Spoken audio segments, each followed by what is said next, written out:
Emerging Artists Exposed, a film series focused on emerging local artists from the Cincinnati and Northern Kentucky area. Brought to you by ICAI.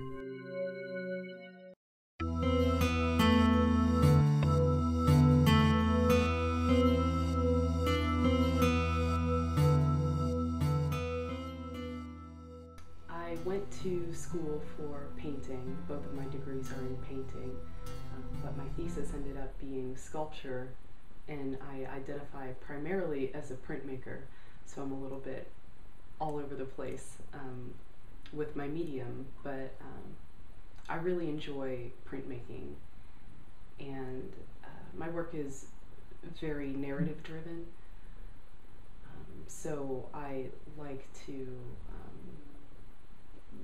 convey stories through my images. And if I had to say that my work had a specific style, I would probably call it Victorian Appalachian. So my art making process is really linked to reading and writing.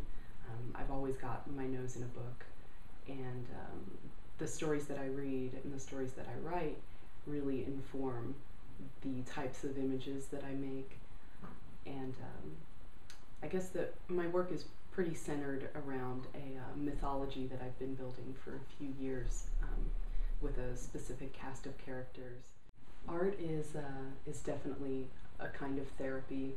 It keeps me sane, and I've noticed that if I go through periods of not making, it definitely feels like there's a gaping hole in my life. Ever since I was about 7 years old, I've identified myself as an artist. It's always been a part of my life, and my mother's kitchen table, the underside of it, you can still see drawings that I did as a child. So there are pieces all over my mother's house that connect me back to my childhood, and it's just something that I've always done and that I've never been able to stop doing. It's buried deep within. I think early on a lot of my work had to do with religious themes, but as I became more well-read and really dove into stories and storytelling, I started to grapple with themes of childhood and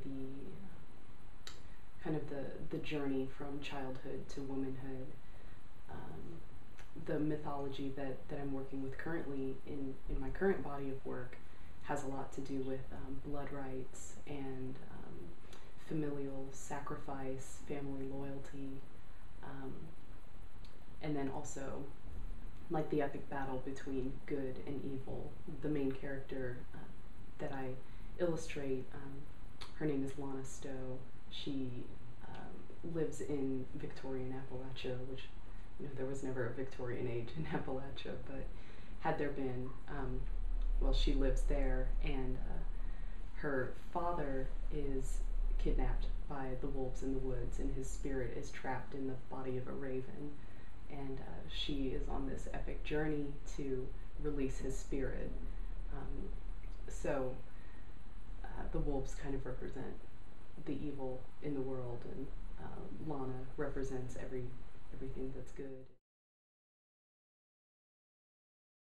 Find a support system, be a part of a community, whether it's artists or non-artists. If it's your mom and dad who really support you, like, cling to them. Be willing to make sacrifices for your work. If that means you have to have 3 jobs in order to keep your art making afloat, do it. And then always, always, always, always trust your instincts. And that'll show through in the work that you make, and people will respond to that.